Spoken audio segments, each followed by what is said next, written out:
Hello again, gamers. Welcome back for another episode of Grokking Twilight Imperium. I'm the board game captain, and today I'm going to be telling you how to grok the Winnu. So to start with, I want to give a big thank you to one of my viewers, Jonathan McBride, for requesting that I cover the Winnu in one of these episodes. So Jonathan McBride, this episode is for you. And before I get too into this, I do want to say I've got a ton of links in the description down below that you can check out at your leisure. There's a link to BoardGameCaptain.com, a great hub for all things Board Game Captain, and also Lynn and I have been doing some semi-regular blog posts over there, so go head on over and check that out. There's also a link to my Teespring store. You can get yourself some cool Board Game Captain merchandise, some cool gamer gear like this shirt that says I drink and I game. It's what I do. Other t-shirts as well as mugs are available for sale over on my Teespring store. Link in the description down below. And if you're in a position to and would like to support the channel, there's a link to my Patreon. Link in the description down below. All right, so let's get into it. The Winnu. So they were the first race to become part of the Lazax Empire. After the Lazax were overthrown, the Winnu were kind of split into two groups. They had one group that became the custodians of Mechatol Rex, waiting for another race to rise to power and rule the galaxy. But then, of course, you had the Winnu that were over on their home world, and they themselves decided that they should be the inheritors of the Lazax because they were the very first race to join their empire, and they feel that as the eldest of all the other races in regard at least to age of the empire, they should be the next to be in charge. Not much more to it than that storyline wise. Gameplay wise, these guys, their rules are 100% really focused on trying to take Mechatol Rex as quickly as possible and then holding it. But is that a good thing?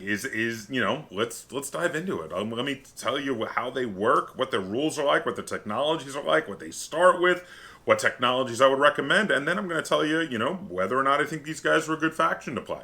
All right, so let's start with what do you get when you choose to play the Winnu. So let's start with our home system. So the home system is a single planet system with the planet Winnu. Now, this is a pretty decent home system because the planet of Winnu has 3 resources and 4 influence. So you've got a ton of influence for using leadership and getting lots of tokens just to start with, which is really good. And 3 resources is not too bad, generally speaking.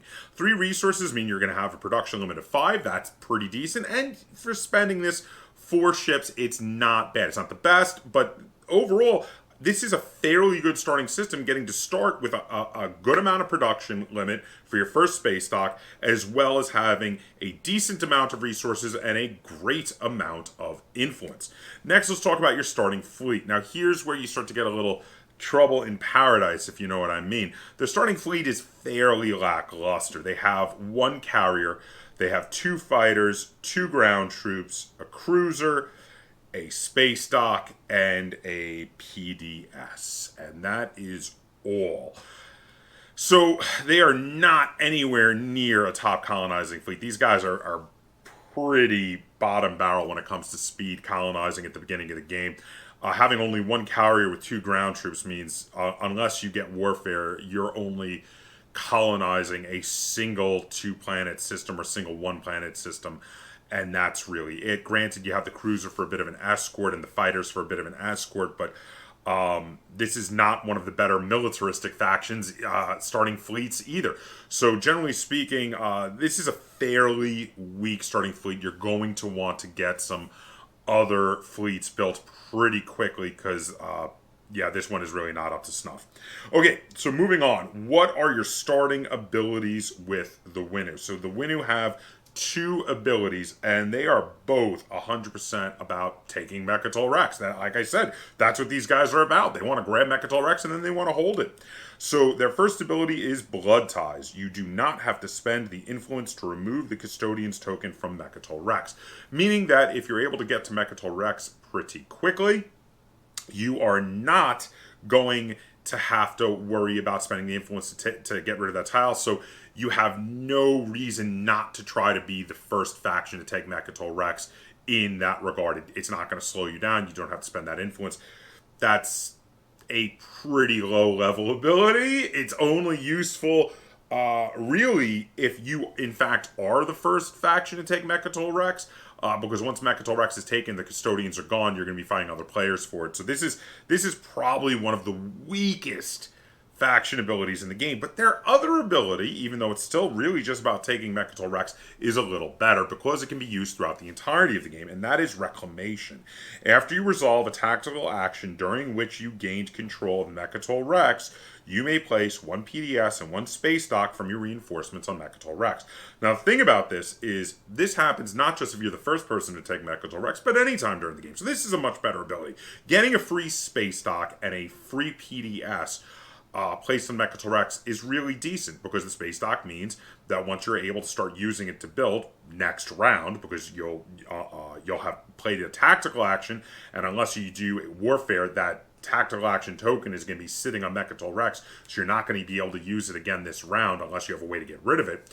But next round, you can start building up a big fleet, building lots of ground forces to help you defend Mechatol Rex. In addition, getting a free PDS there, of course, instantly helps you defend Mechatol Rex. Now, you might be thinking to yourself, what good is a space dock and Mechatol Rex? It'll have a total production of 3. That's pretty lousy. I mean, granted, you could build 3 big ships, like 3 dreadnoughts, but it's not very good, especially if you're wanting to build a bunch of ground troops. But there was a trick to that with the Winnu, and I'm going to get to that in a minute with one of their faction-specific technologies. So, next thing I would like to talk about is the Winnu flagships. The Winnu have a really good flagship. So the Winnu's flagship is called Salai Sai Corian. Now, Salai Sai Corian is 8 cost. It is 7 combat, which means it hits equal to a cruiser. It has 1 movement and 3 capacity with sustained damage. So far, pretty average when it comes to flagships, but its ability is not average. Its ability is amazing. When this unit makes a combat roll, it rolls a number of dice equal to the number of your opponent's non-fighter ships in this system.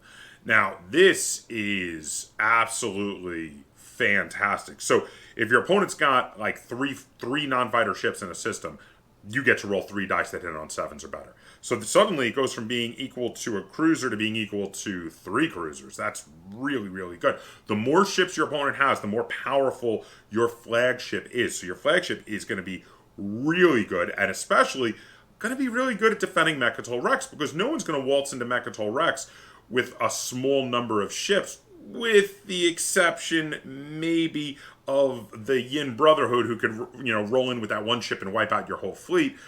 But everybody else is going to need a big fleet to try to take you on. And when they come in with a big fleet of ships, they're going to be making your flagship even more powerful. So once you take Mechatol Rex, pretty quickly you're going to want to get your flagship out there to defend it. Again, unless you're staring down the Yin Brotherhood, in which case you may need to do some trickery to stop them from getting their flagship into Mechatol Rex. But that's another story. Next, I want to talk about the Agent, Commander, Hero, and Mech. So the Agent is Barakar Barakan, the Arbiter of Divine Right. So, you of course as an Agent get this ability at the beginning of the game, and the ability says, when 1 or more of a player's units use production, you may exhaust this card to reduce the combined cost of the produced units by 2. Now, granted, you can only use this once per round, but once per round you get a 2 resource discount, which means starting from your very first round, starting from your very first build, you get 2 free resources towards that build. And you're going to use this every round. This is going to be a very useful agent. He will be definitely used every round. Next, you got your commander. Now, your commander is Rakar Rakani, the Hand of the Emperor. The unlock says, control Mechatol Rex, or, and this is important, or enter into a combat in the Mechatol Rex system. So immediately after trying to take Mechatol Rex from someone else, or gaining control of Mechatol Rex, you get to flip him over. Now, once you flip him over, he says, during combat, apply +2 to the results of each of your unit's combat rolls in the Mechatol Rex system, your home system, and each system that contains a legendary planet. So once you go to Mechatol Rex, whether you're the first player to take it or not, you suddenly become incredibly good at holding it or retaking it if someone takes it from you. In addition, you become really good at taking legendary planets away from other people and defending your home system. So yeah, this is one of the better commanders out there. Now, granted, he's only really useful in certain systems, but those systems become amazing, and that is really, really awesome. Next, we have the hero. The hero, Matthias, Reclamation Executor, is unlocked like all other heroes when you have scored 3 objectives. And once he is unlocked, the ability is Action. Perform the primary ability of any strategy card. Then choose any number of other players. Those players may perform the secondary ability of that strategy card, then purge this card. Now, this is actually a really cool ability, especially because if it's a card where you really need to get some stuff done, like you really need some new technologies, you could use this ability to do technology to get that free research of a technology, pay 6 resources, and even research a second technology. And then let's say you have the technology card. Later, you can play the technology card and do the primary ability again. Or if you didn't have it, maybe you're choosing technology because someone else stole it. Well, then you can do the secondary ability when it comes up. Basically, this could allow you to do the primary ability of a card you weren't able to get, or the primary ability of a card twice. And there are lots of cards that could be very key and possibly game-winning with this. Of course, the Imperial card says, immediately score 1 public objective if you fulfill its requirements, and then gain 1 victory point if you control Mechatol Rex. If you're able to get Imperial, and you control Mechatol Rex, and you've got him out, you could score 2 public objectives and gain 2 victory points from Imperial. This can be huge and can definitely be game-winning. You could get the kind of lead that is really difficult for the other players to come back from, or go from being, you know what, I am 4 points away from victory to I win. Wow, this is one of the most game-winning hero abilities out there if you understand how it works. Now, if you're not ready to use Imperial twice, there's still a lot of other abilities like Warfare that you could use twice. That would be really awesome.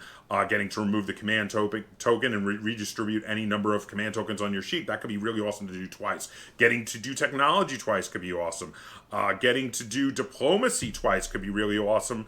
But generally speaking, some of the others maybe not so much. But the number one, in my opinion, the number one card you're going to want to aim the hero ability for, Imperial Seal, Sins of the Father, is the Imperial card, because getting to do this twice can be unbelievably game-winning. This is a very powerful ability to be used specifically with the Imperial card, especially if you manage to get the Imperial card. I recommend doing it more when you're within striking distance of winning, rather than getting an early lead, because doing that will paint a giant target on your back, and a lot of the other players are probably going to gang up on you and try to knock you off your throne. But if you can get close enough to winning by the time you pull this trick to just go from a few points away from winning to boom, I win, that can be amazing. Now, next I want to talk about the mech for the Winnu. The mech for the Winnu is the Reclaimer. After you resolve a tactical action during which you gained control of this planet, you may place 1 PDS or 1 space dock from your reinforcements on this planet. So this is really awesome. If you use these mechs to take planets, you can also use them to get a free PDS or a free space dock. Similar to your ability when you're taking Mechatol Rex, this is like a mini version of that, allowing you to get some free PDSs or space docks out there in the galaxy. It makes the construction card nowhere near as necessary to try to grab for the Winnu. If you get a few of these mechs out, you just got to make sure that those mechs are where you're going to want to put one of your extra space docks or PDSs, and then you get them for free. And that is really decent. Next, I want to talk about one of the interesting concepts with the Winnu, which is their starting tech, because they specifically say, and I want to read this straight from the card here, choose any one technology that has no prerequisites. It is your choice. Now, I think that the vast majority of times, that you pick your tech, it's going to be the Sarween tools. Sarween tools, of course, say when one or more of your units use production, reduce the combined cost of the produced units by 1. So this is a really great way to, again, lean into that getting of the free resources to building some fleets up, especially since they have a very lackluster starting fleet, along with your agent ability to getting some better fleets out on the board. But it will not always be the Starwing tools. And the thing is, you get to wait because you don't collect your starting units and cards and everything until after you build the galaxy. You get to wait to see what technology specialties are out there, what ones you were able to place between you and Mechatol Rex or really close to your home system. And you get to then decide if you need a yellow one specifically. But as long as I think in most cases you will take the Sarween tools, my personal opinion. And a big part of that is because one of their faction-specific techs requires you to have 2 yellow techs, and you want to get a jump start on that. Even if you get another yellow technology specialty out there, that plus Sarween tools will be enough to get that yellow tech, and it is definitely the better of the 2 faction-specific techs. Some of the other starting techs you could choose instead of Sarween tools could be, for instance, AI development algorithm, another one that has no prerequisites. It's red, and it says when you research a unit upgrade technology, you can exhaust this card to ignore 1 prerequisite. Even if you don't pick this as your starting one, this ability here is really useful for the Winnu for helping them to get some of their unit upgrades that they're going to want to get. Again, because they want to get their units to be fairly tough to help defend Mechatol Rex once they take it. Can be very important. The tougher they are, combined with the ability from Rakar Rakani, the commander for the Winnu, who lets them get a +2 to the result of all their dice, can really help them to defend Mechatol Rex. In addition, it says when 1 or more of your units use production, you may exhaust this card to reduce the combined cost of produced units by the number of unit upgrade technologies you own. So this could also be decent to get if you've already got, like, say, 2 yellow technology prerequisites between you and Mechatol Rex somehow. That's rare, but if you did, this might be an alternate. But otherwise, I still recommend really getting 1 yellow tech, and that would be Starwing tools to start with. Another one that could possibly, again, if you got really lucky with technology specialties in your opening hand for building the galaxy, is psychoarchaeology. You can use technology specialties on planets you control without exhausting them, even if those planets are exhausted. During the action phase, you can exhaust planets you control that have technology specialties to gain 1 trade good. Now, I really want to draw attention to these 3. These are the 3 I would recommend to start with. And I would say Starwing tools is generally going to be the best. Psychoarchaeology is going to be good if you have a ton of technology specialties between you and Mechatol Rex and close to your homeworld. And AI development algorithm is going to be really good if you manage to get 2 yellows, rare as that is. But generally speaking, these other techs are also really good ones to get as later technologies, because all these are going to be decent for the Winnu. Now let's talk about some other technologies that might be decent for you to pick up during the game. So now any of the general unit upgrades are going to be pretty good to pick up, but since I just specifically recommended a yellow, a red, and a green technology, and those are the technologies that are specifically needed to be able to get a cruiser, I specifically want to recommend the Cruiser Mark II, especially because you start with a cruiser on the board, and I'm going to recommend you build a second one in the first round, and I'm going to get to that in a second. But 1 red, 1 yellow, and 1 green lets you get the prerequisites to build a cruiser. And the Cruiser Mark II is 2 cost, 6 combat, 1 better than the starting one, 3 movement, incredibly fast, and a capacity of 1. So you can zip around and colonize planets and do sneak attacks with these Cruiser Mark IIs. They're really good, and I highly recommend them. Next, I want to recommend a couple of blue techs because there are some reasons why you might want these. First one is the Dark Energy Tap. Now, the Dark Energy Tap has no prerequisites, and it says after you perform a tactical action in a system that contains a frontier token, if you have 1 or more ships in that system, explore that token. Your ships can retreat, this is a separate ability, into adjacent systems that do not contain other players' units, even if you do not have units or control planets in that system. So the reason I'm recommending this is for the exploration. So there is 1 card specifically out there in the Frontier Exploration deck that you want to try to find, and there's a legendary planet you can get. You can get to put a legendary planet in an empty space area, and again, with the abilities of how good they are controlling and holding legendary planets, I think this could be worth it just on the off chance that you find that legendary planet, along with all the other cool stuff that you can find, including the wild relic fragments, which are really cool. So yeah, I definitely recommend the Dark Energy tab if you have enough time to get it. A couple of quick yellow techs. Now, these are both good techs, but are not necessarily necessary techs. But the first one I want to talk about is Graviton Laser System. It requires you to have one yellow tech. So if you started with the Starwing tools, you've already got it. Though you can avoid getting this if you got a yellow technology specialty and just go straight to your faction-specific yellow tech. This one says, you may exhaust this card before one or more of your units use Space Cannon. Hits produced by those units must be assigned to non-fighter ships if able. So this makes your Space Cannon that you're going to get for free on Mechatol Rex a little bit more powerful. It's not the most amazing technology in the world, but it's another way to a little bit help you defend Mechatol Rex. So it is pretty decent. Another one, again, that can help you defend Mechatol Rex is Transit Diodes. You may exhaust this card at the start of your turn during the action phase. Remove up to 4 of your ground forces from the game board and place them on one or more planets you control. So this is another way to help you defend Mechatol Rex because you can take mechs and infantry off of the board and place them directly on Mechatol Rex. You can be building them all the way back in your home system and still get to pick them up and put them on Mechatol Rex to help you defend it. So both of these are really great ways to defend Mechatol Rex. Now, I know you're not going to be able to get all of these techs in one game. It's very unlikely that you would, but these are all decent techs to get, and I've explained why and how each of them could help the Winnu. So I really recommend choosing from amongst these for some of the ones you're going to go for. Now, I want to talk about the faction-specific technology for the Winnu. So the first one is the Hegemonic Trade Policy.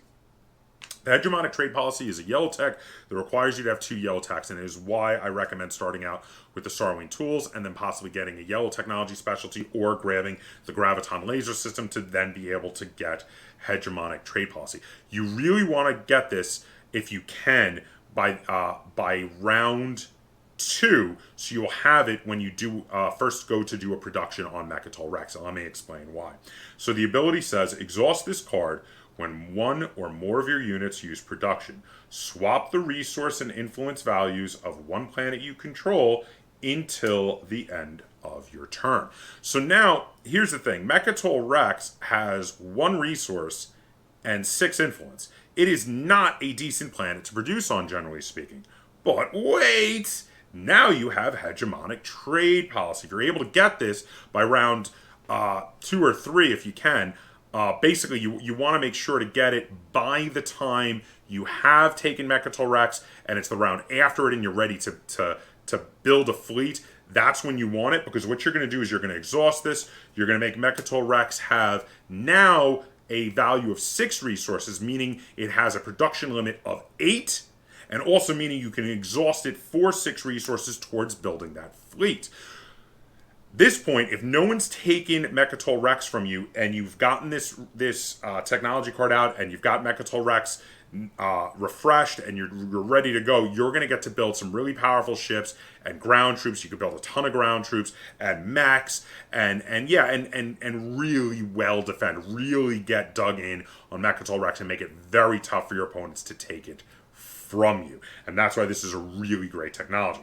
Now, the other of their 2 technologies is far less exciting. It is Lazax Gate Folding. It is a blue tech. It has a prerequisite of 2 blue techs, so you may or may not even get the prerequisites for this one. It says, during your tactical action, if you do not control Mechatol Rex, treat its system as if it contains both an alpha and beta wormhole. So, situationally, this can be good if you wind up with an alpha or beta wormhole near your home world, but since you don't have any wormhole tricks that you can do, it's going to be very situational. You may not even get an alpha or beta wormhole in your starting hand of tiles to be able to use this to help you sneak in and take Mechatol Rex. So, yeah, this is sometimes going to be something you're going to want to get.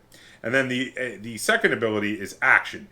If you control Mechatol Rex, exhaust this card to place 1 infantry from your reinforcements on Mechatol Rex. Now, normally, if you spend 1 resource during a production, you get 2 ground troops, 2 infantry, not 1. So getting this 1 free infantry is not that big a deal.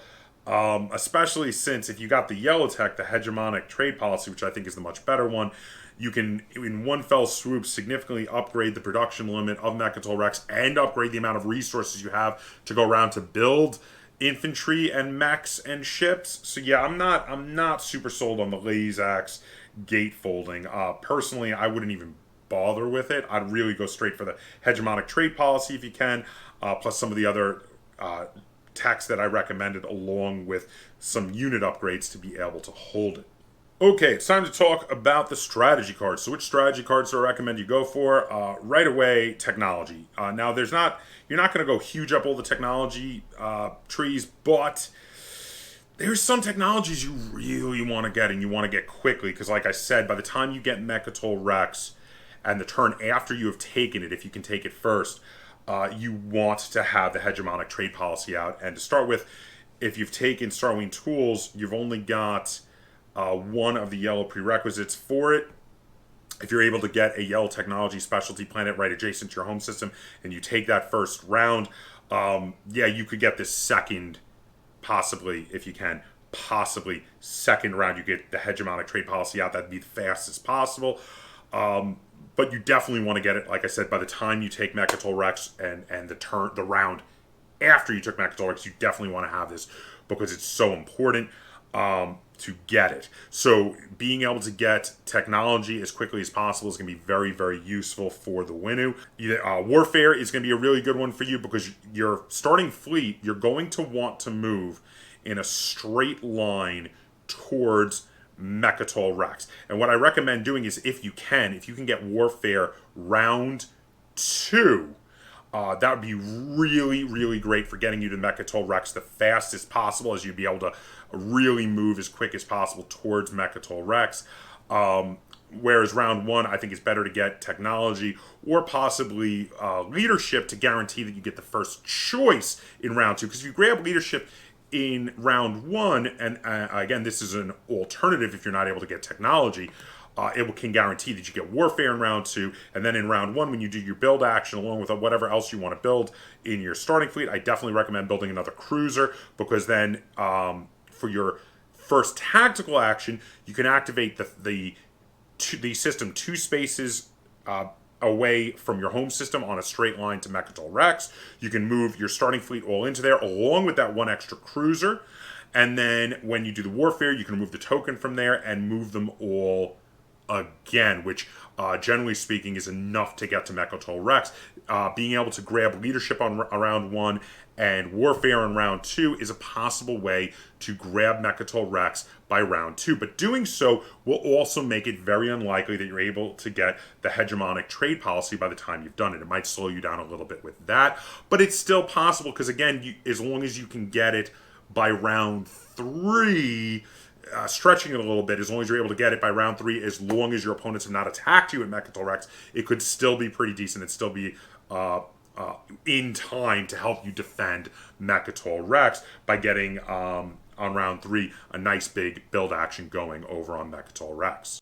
Okay, now next I'd like to talk about what secret objectives work really well for the Winnu, which secret objectives should you be trying to find when you use the primary secondary ability of the Imperial strategy card. I've got a fair amount that work well for the Winnu. So the first one is Unveil a Flagship. Win a space combat in a system that contains your flagship. You cannot score this objective if your flagship is destroyed in the combat. Now, of course, your flagship is going to need some backup, but once your flagship gets built, hopefully in Mechatol Rex's system, and with all the incredible power it's going to have there, where it's going to be hitting on 5s or better and getting a number of shots equal to the number of enemies that try to invade you there, yeah, it's going to be deadly. It's going to be getting a lot of shots that are hitting really powerful. Again, with the combined ability of your commander ability and its ability, it's going to be really decent and really definitely achievable. Next, we have Fuel the War Machine. Have 3 space docks on the game board. Now, you've got 1 to start with in your home system. You're going to get 1 for free in Mechatol Rex system. And once you start getting some mechs out, you're going to get another 1 for free somewhere else. Yeah, not hard. You're going to be able to get this one early game. Next, we have Establish a Hegemony. Control planets that have a combined influence value of at least 12. Now, here's the thing. Your starting system has 4. You're probably going to get Mechatol Rex, which has 6. Yeah, not without even trying, you're probably going to get that 12. It's not going to take long.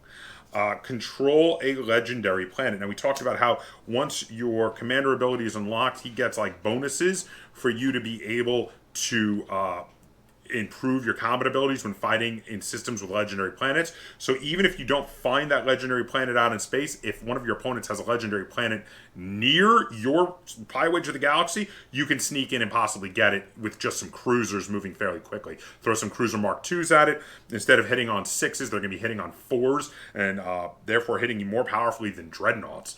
Yeah, very achievable. And with their carrying capacity, they can carry some ground troops and, take it on a whim, wipe out the ships that your opponent left there to defend it, if he has any, and drop a couple ground troops and or mechs and take that planet. Next, we have occupy the seat of the Empire, control Mechatol Rex, and have 3 or more ships in its system.